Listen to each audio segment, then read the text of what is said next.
Momentum in the political scene is gathering steam at a very dizzying pace.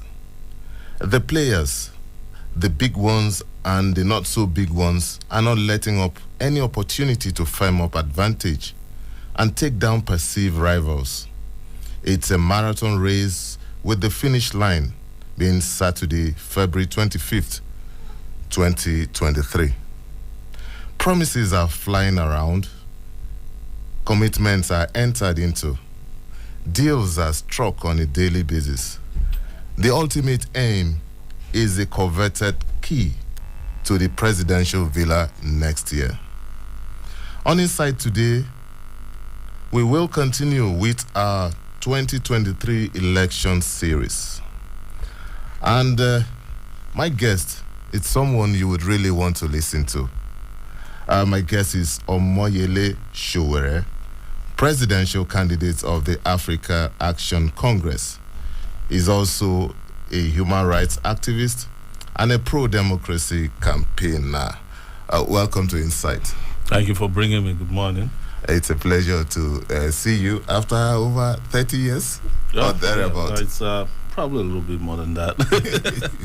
Oh, well. University of Lagos. Yes. Welcome to Insight, Omoyele Sowore. And in the next 50 minutes or thereabout, we will be talking with him about his plans, about his manifesto, and some other unfolding political developments in Nigeria. Don't forget it's election year, and as we promised on Insight, perhaps once a week we will bring in presidential aspirants and also national chairmen of political parties to talk to Nigerians, and so that we put some questions to them at the end of the day. This will ensure that citizens make informed choices based on what they hear from the big players. Once again, welcome to Insight. My name is Lawrence Umoette, and my guest is Omoyele Sowore, presidential candidate of the Africa Action Congress.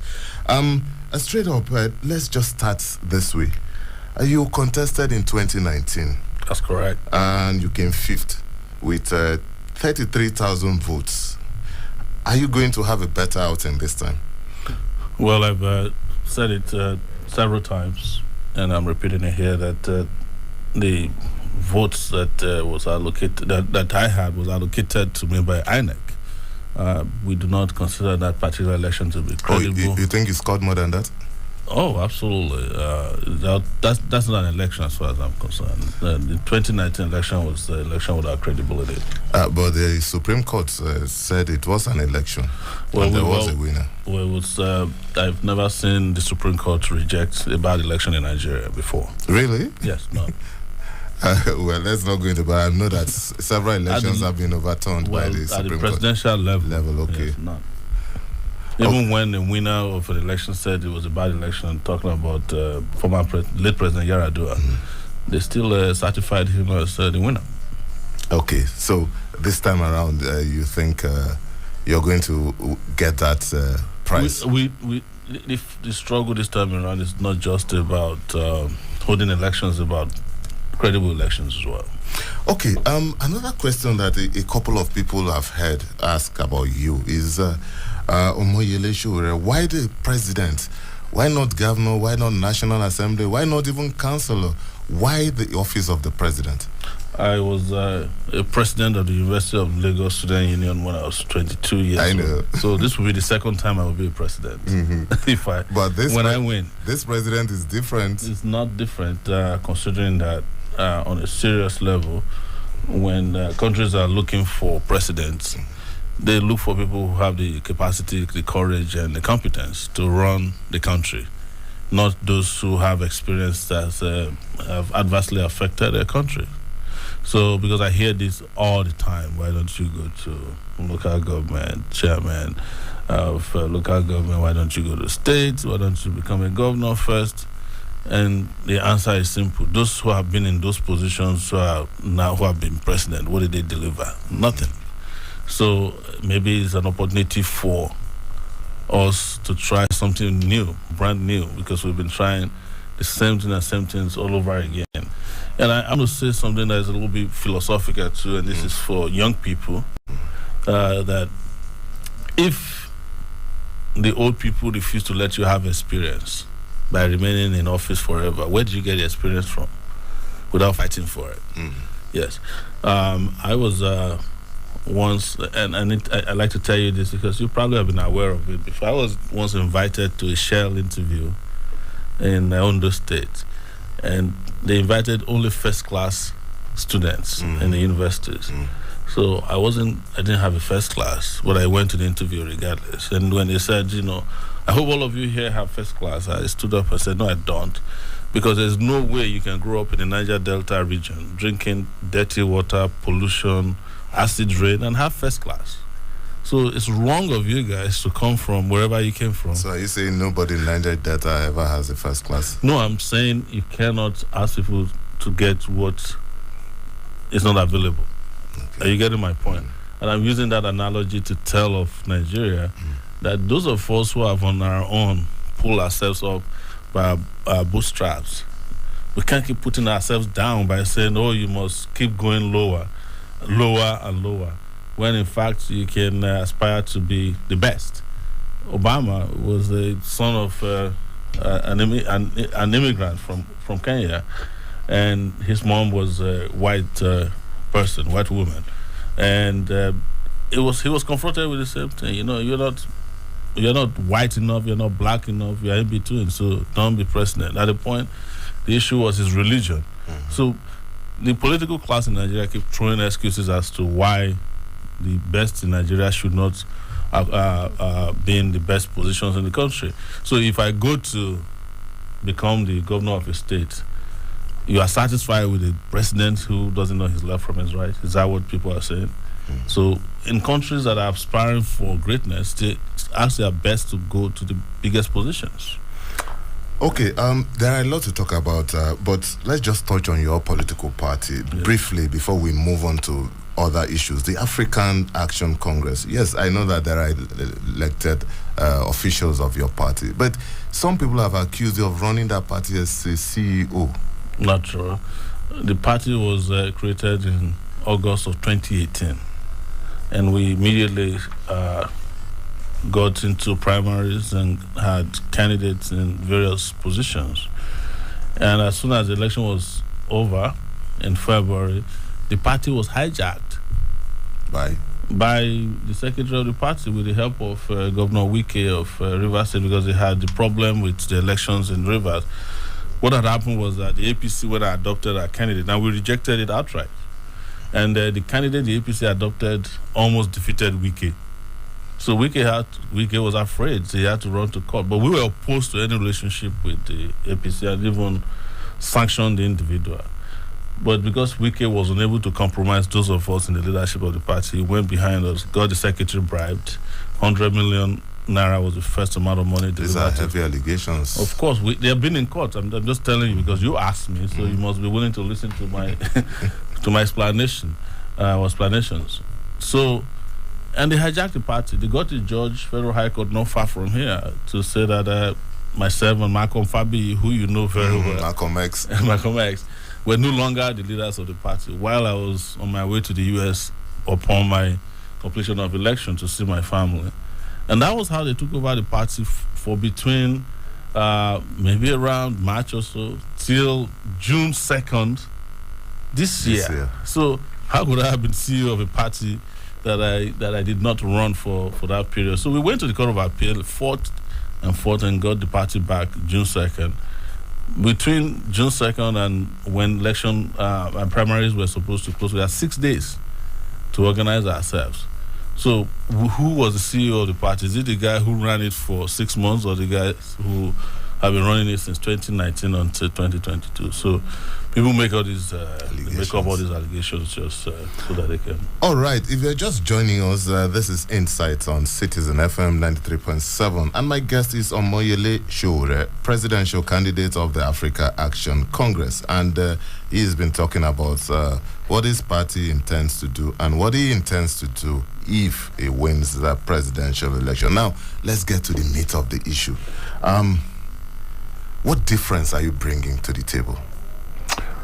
I've had serious experience about Nigeria, leadership in particular, and I define this was experienced by physical involvement in political issues in Nigeria and observation of the political leadership crisis in Nigeria over the last 3 decades.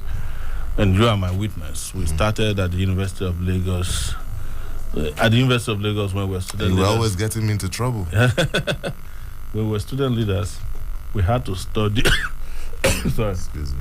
Yes, we had to study, all night long, and during the daytime, we had to fight for democracy. It was a huge amount of task on our shoulders. Like you said, some of our colleagues, classmates, and schoolmates were of the opinion that we should just abandon Nigeria, graduate and find something to do with our lives. But we decided otherwise. So over these years, I've understudied Nigeria and participated massively in bringing one of the most important turning points in Nigeria's political history, which was ending military rule and bringing about democracy. So, and come to understand completely that without character, without courage, without competence, you can't turn this country around. And where do I get my courage from? Participating in the struggle against military rule, right? Where did I get my character from? Ensuring that all the temptation that was thrown at me when I was a student leader, I did not fall for any of it, including when student leaders were being bribed with 505. Most people don't know what the 505 Peugeot car is today because it's extinct practically. And the consistency over these years shows that having understood the problems, having understood Nigerian problems, and Nigerian problems are categorized into 2. There are ones that are institutional, characteristically corruption, lack of electricity, and there are some that are foundational. And that is the history of Nigeria itself, how Nigeria came to be, how the people did not participate in creating the country called Nigeria. The same way how Africans did not participate in the meeting they had in 1885, what they call the Berlin Conference, that partitioned Africa. So it's understanding the foundational and the institutional and marrying the two by way of solutions that will bring about the Nigeria of our dream. What are the foundational ones? It has to do with the Nigerian people coming together and deciding what future to brand for itself or to organize for itself. The institutional ones are things that are in some cases very simple to fix.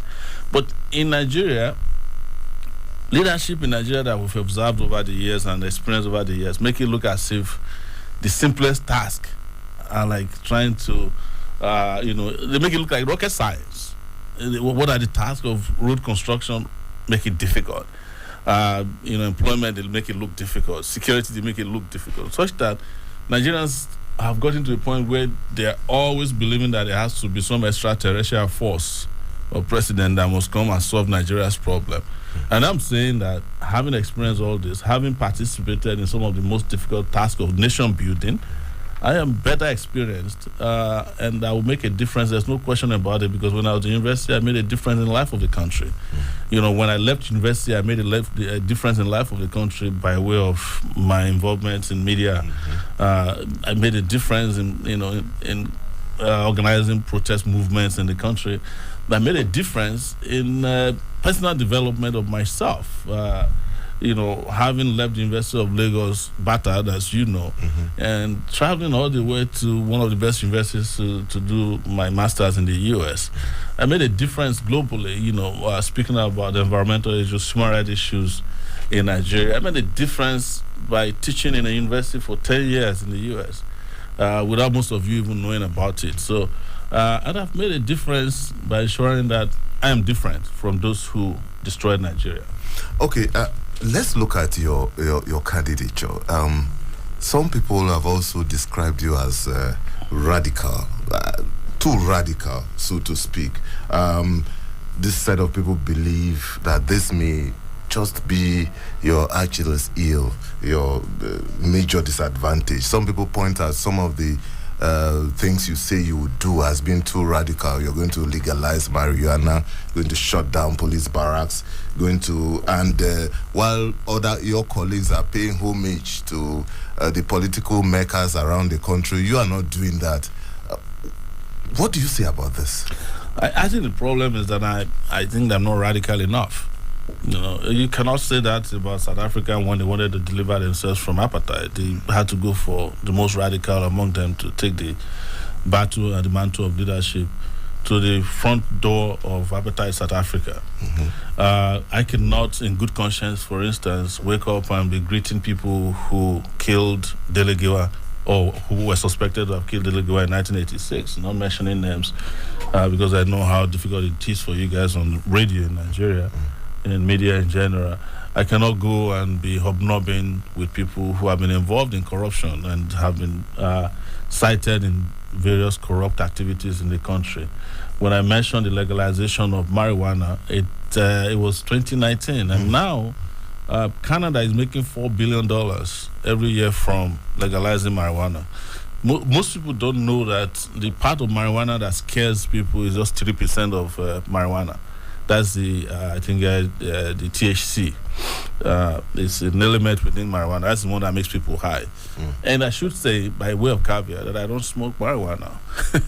But it's very powerful medicinal plant that is found in Nigeria, particularly in Ondo State, Ekiti State, and Delta State. And I know, it's not a matter of belief, having researched over these years, that they have just beyond the value of the smoke. You can use marijuana to make clothes. They are stronger than cotton. You can use them to build house. There's something they call hempcrete, which is different from concrete. And it's found out that that particular building material is even stronger and better and is more durable than cement in building houses. You can use them to cure cancer. You can use them in curing arthritis. And a lot of people don't know that the cannabinoid oil they buy, even from places here in Abuja, is made from hemp. They don't understand it because a little bit of it is 50,000 naira, just a little bottle, small bottle. So I am saying, if you have it and you come around and tell us every year that you have burnt 1.5 trillion naira worth of marijuana. What is the annual budget of Nigeria? 20 trillion this time around. Why are you burning 1.5 trillion naira that you could use? We could have been selling marijuana to fund ASU so that there won't be ASU strike. On a lighter side. So the rest of the world has caught up to this particular golden plant. And we are still here in our own very backward nature, burning down this particular plant.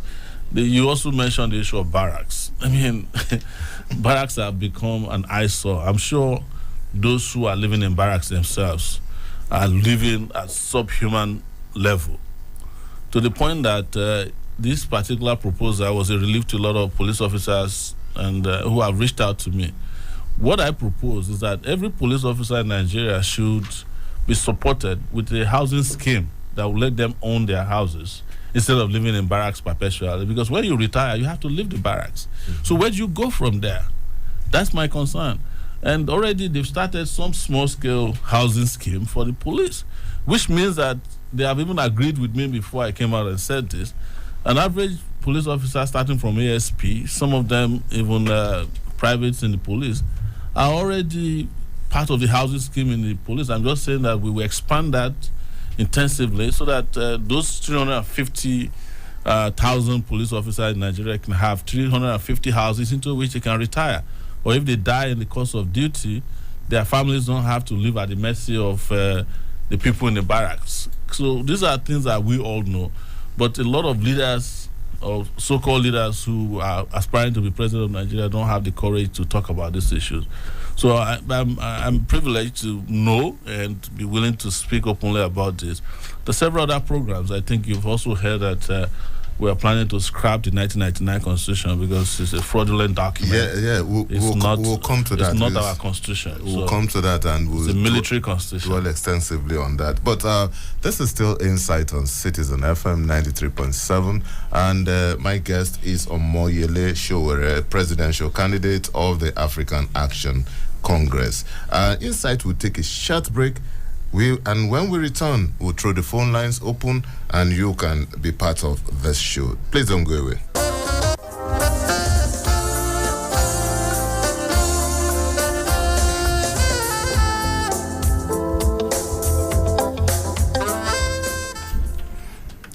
Thank you for staying tuned. It's still Insight on Citizen FM 93.7. My name is Lawrence Umoette, and Omoyele Sowore is still in the studio, presidential candidate, Africa Action Congress. Let's look at some issues. There are critical issues that Nigerians would want to know the position of presidential candidates. One of them is power. How do you intend to tackle the power situation? I think we should make it energy instead of power. Power is just part of the energy needs we have in the country. Power meaning electricity. But a country is never going to develop without an energy source that is sustainable and constant. What has been the issue is that we have not developed our power sector the way we should, electricity now. But that is not the only thing affecting the Nigerian people. The Nigerian people have an issue of, cooking gas, industrial gas supplies. We have issue of supply of petroleum resources, particularly diesel, kerosene, jet A1 fuel. And I want to say before I start dabbling into the solution that without an energy source that is constant and sustainable and reliable, this country is never going to develop. You're hearing it from me, and I don't think I'm saying anything very too powerful or unheard of. But the solution is to first and foremost look at how to develop generation very quickly. We're at a miserable 7,000 megawatts of electricity at this point. We need to go to 24 and eventually 60,000 megawatts in 8 years. That's starting from 2023. 8 years from there, we must get to 60,000 at the minimum. And then while we are doing that, also developing our transmission capability and distribution networks across the country. And the way to do it is to adopt an energy mix strategy that involves using particularly renewable energy sources. I have been quoted of saying this, that if we can get Sambisa Forest back from Boko Haram, we can make it a solar farm that would generate only less than 5,000 megawatts of electricity. We need to look for ways of increasing the hydro opportunities that we have, including, and I should say this because a lot of people don't know why Kogi is flooded today. A lot of people don't know why Anambra is underwater today and Bayelsa is underwater. In 1983, there was a lake in Cameroon, I think it's called Lagdo Lake, and they built a dam on their own side of it. And Nigeria was supposed to build its own dam that would generate electricity if they wanted on it. Nigeria refused. As Nigeria has always failed, they failed to do that. And every year now, when the dam is full in Cameroon, they tell Nigeria we are going to open the dam because we don't want our own side of this to be flooded. So they open the dam, and before you know it, Kogi is down, Anambra is down, parts of Delta is down with flooding, Nasarawa is down. And these are not the kind of floods that destroy just 5 houses. They wipe out entire villages, sometimes towns, and they kill lots of our people, and they destroy agricultural farms. They destroy the ecosystems as we know them.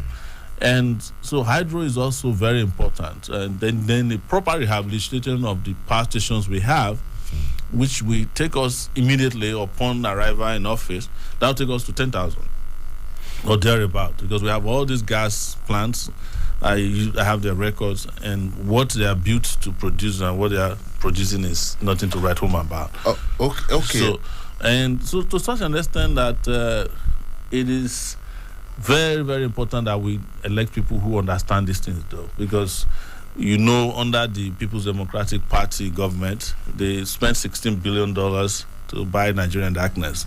We are still calculating in one of the APC. Okay, you can be part of this program by calling us on 0903 222 9797. That's 0903 222 9797. You can also call us on 0808 2222 037.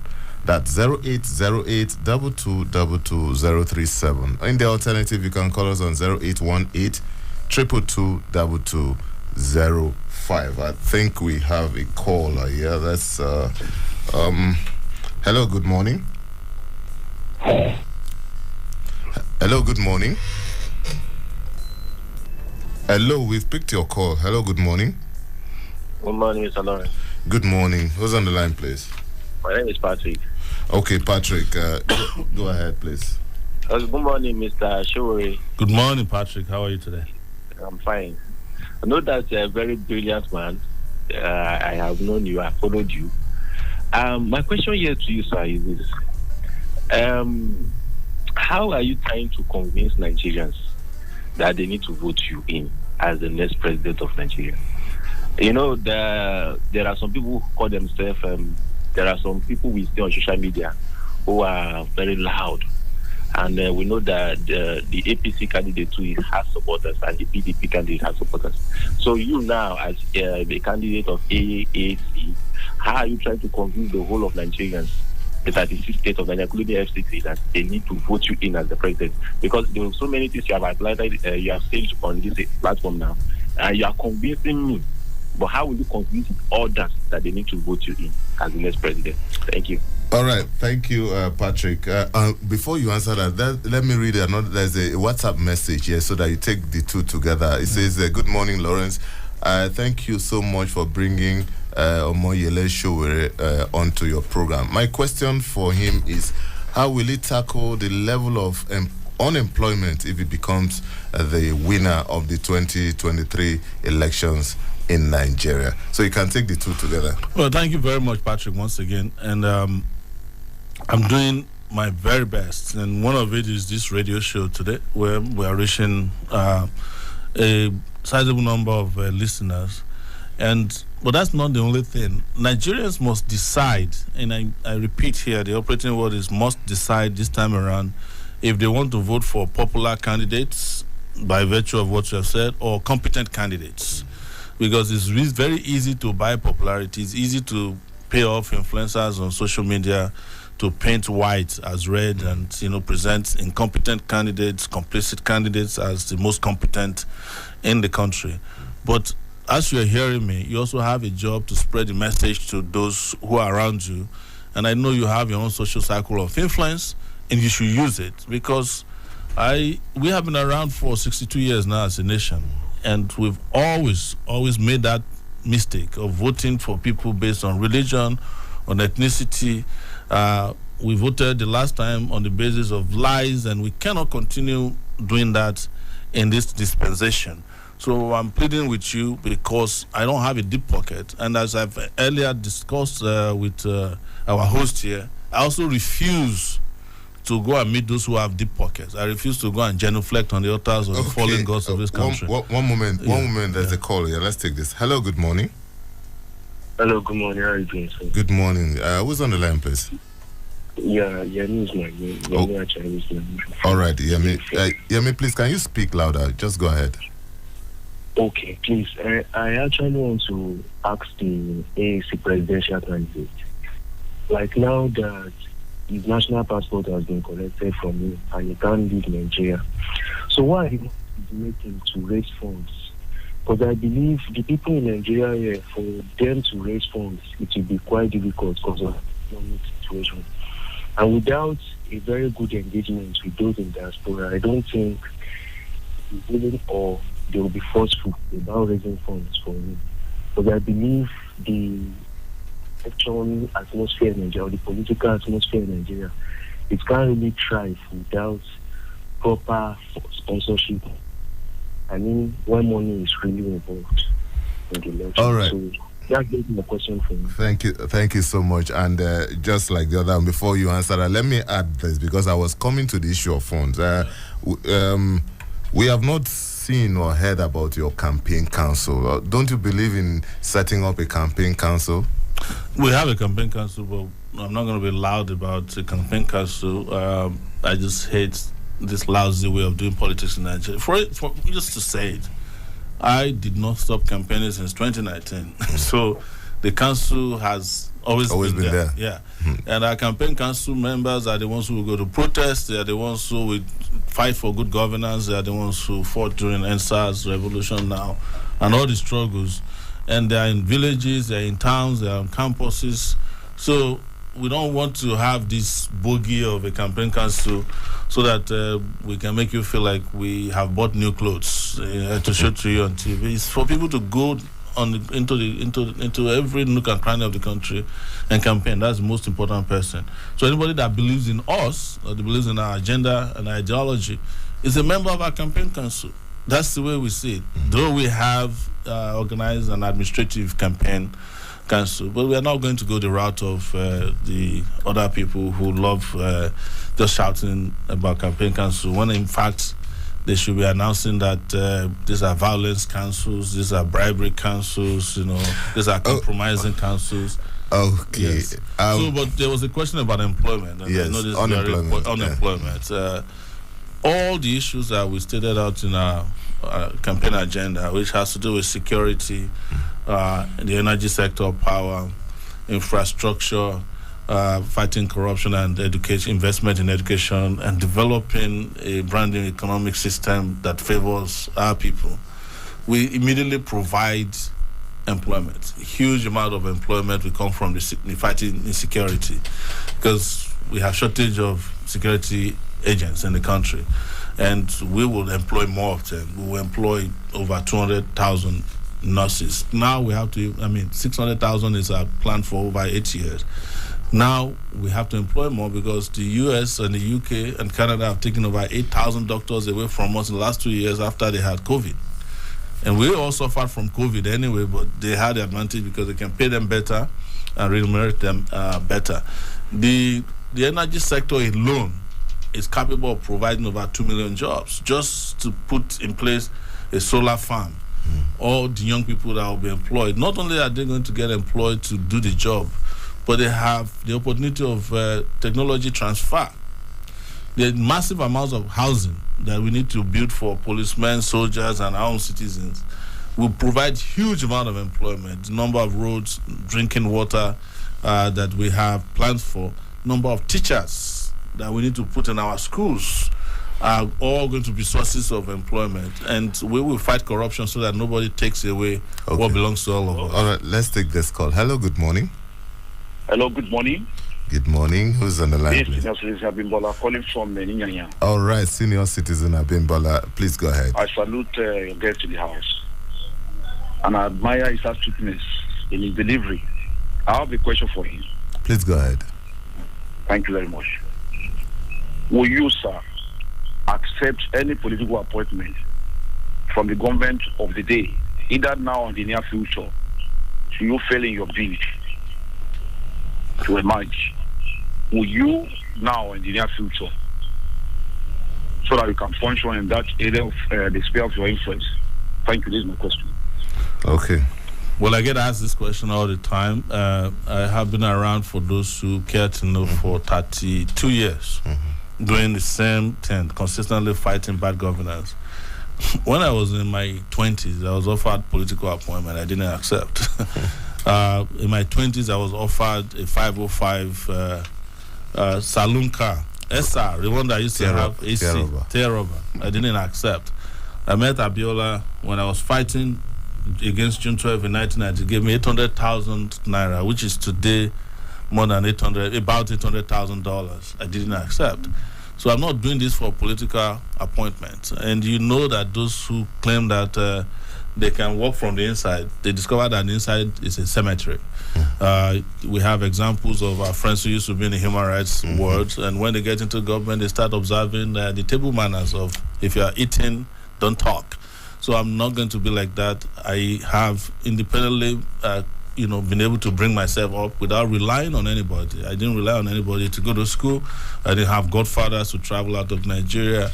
I didn't have any godfathers when I created one of the global media companies in this country. I started with a $600 laptop. So I don't need a political appointment to survive, which is what most people do. But I will continue to serve the Nigerian people in whatever capacity is required of me, either I'm in government or outside of government. The only way I want to participate in government is to be able to influence the social, political, and economic development of my country in the capacity of president. That's how I presented myself this time around. All right, let's take this call. Hello, good morning. Hello, good morning. Oh, I think we lost that. Let's look at this issue. It's still part of energy. The subsidy question. Yeah. Over the years, I'm sorry, I think the line is, but let's take this call. Hello, good morning. Hello, good morning, Mr. Lawrence. Good morning, sir. Good morning to our guest, Mr. Sowore. Good morning. How are you today? I'm fine. We know and we believe that you have good intention and good promises to Nigeria. The question I want to ask is, every politician has good promises before they enter into office. But once they enter into office, their government will be hijacked by the so-called, I quote, cabals or kitchen cabinet. So how are you going to handle your cabals once you come into office? All right, go ahead. Yeah, if there's a word known as cabacide, I will use it I will ascribe it to myself. I've fought against cabals my entire life. I don't like them, and I would never tolerate them around me. I fought against the military cabals when we were in the university. We have fought since 1999 against the civilian cabals in the oil sector, cabals in the subsidy sector, cabals in central bank, cabals who are in customs, immigration. There's no cabal in Nigeria that I've not fought against, including sometimes extra governmental cabals in the religious sector, So there are cabals everywhere, and I can show you evidence that I fought all of them without fear. And I have scars to show for fighting these cabals, political, social, cultural, all kinds of cabals. Okay, let's move on because we are gradually running out of time. You were 22 years when you became the president of the University of Lagos Students Union. Actually 21. At the age of 1992. Okay, yes. So, what do you make of student unionism today? Oh man, I don't even want to go there. The student unions of today have become an appendage of the state. Not only are they an appendage, they have become an oppressive system against students. And how you describe it is their quest for the paraphernalia of office. A student union leader who is more interested in driving a big car as opposed to fighting for rights of students. In our days, at the University of Lagos, we arrived at the University of Lagos paying 45 naira as school fees. We left paying 45 naira as school fees. That was how so many of us were able to graduate. I'm sure if you did your poll in the university in those days, only about 20% of students could have afforded even that 45 naira. My father gave me only 20 naira to pay school fees. I had to be going from house to house in Lagos to my uncles and cousins to gather the rest of the money. And then they had to pay accommodation of 90 naira. Today, a lot of students are unable to afford college education. They can't even afford secondary education. Some can't even afford primary education. I now hear that there's another layer of education, which is you drop your child to sleep in a place they call crèche, and that one is even more expensive than university education in some places. All these things are problems created by lack of students' activism, And in every part of the world, students, activists are the ones who are trained as leaders that eventually take over their country. You can imagine. I finished from the University of Lagos in 1994, 95 eventually. I'm 51 years today. I'm being told that I should go back to to go to local government because they have ruined all the opportunities for people to have social progress, political progress. They blocked it. And a lot of our people have now gotten to the point that they have internalized that inferiority complex and oppression. They don't believe that they can be president.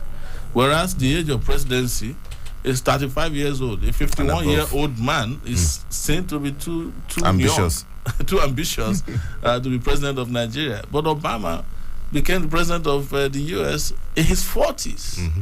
His 40s. Clinton in his 40s. JFK, John F. Kennedy, was 39 years old when he became the president of the U.S. So you have in this country today gerontocrats, people who are using our public offices as hospitals and old people's home to take care of themselves and their cronies. What I'm saying is that going back to NANS is unconscionable, or student leadership in this country, that we have the kind of student leaders that we have today. And I hope that will be changed by the students themselves. Because this is part of the reason why ASU has been on strike, as students couldn't raise a finger. Okay, since we are still talking about the universities and students, I just have to squeeze this in. Now, a lot of people have talked about university autonomy. Yes. And there's some others will say, oh, that will mean students paying more. Where do we go? How do we resolve the issue of the universities without unnecessarily burdening the student in terms of payment of school fees? What smart way can we address this issue? Briefly. The smart way to address it is that you can have university autonomy and also have funding of education. They don't have... The reason why ASU or University of Autonomy is important is that governments don't go and interfere in the running of universities. Because universities are supposed to be a special place for development of the brain. But if they put its money there, they also need to know how. They don't need to. Do you know that there was a time in this country that the government imposed a former general as the vice chancellor of a school at Ahmadu Bello University? I think it's Kotangora. That's what the issue of autonomy was. How do you put an ex-general to run a university? I don't think the man even attended university before he retired from. It's not your money. It's the money of the public. It's taxpayers' money. Put it where they want you to put it and forget about interfering. What about accountability? Accountability can be established without interfering with the universities. If you give them money, you must. The system states clearly how to spend the money. The universities themselves have a budgeting process. You know, university lecturers are not meant for rigging elections alone. In Nigeria, they are supposed to develop tools that will make society function. All right, let's take this last one, if we may. You still have a treason charge hanging on your head. Is this not a baggage as you go on this journey? There's never a time in my life since I started activism that there's no one baggage or the other. It is what goes with the territory of resisting oppression. It goes with it.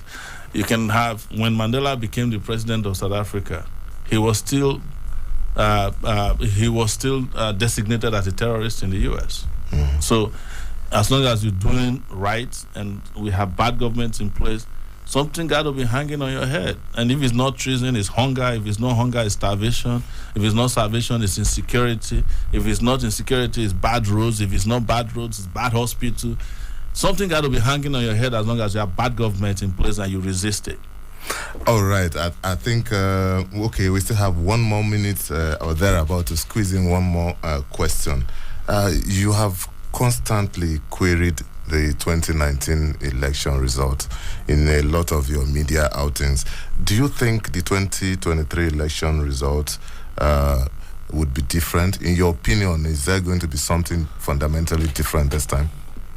I want to believe it would be, because the public would demand for a more transparent election. But the person I am, I'm a pessimist by nature, and I expect the worst and hope for the best. Yes.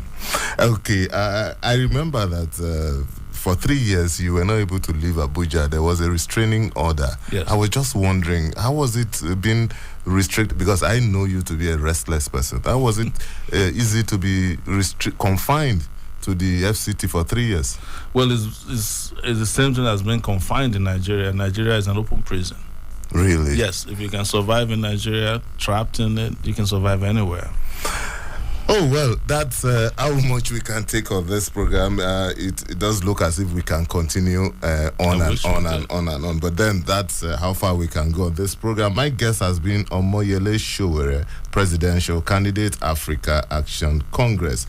Thank you so much for your interventions on Insight. Thank you for bringing me. And we hope that as the campaigns gets hotter and hotter, one of these days we may have cause to bring you back on Insight. Just let me know. Oh, well, that's a package on Insight. The program returns tomorrow with another interesting edition. My name is Lawrence Umoette. Enjoy the rest of your day.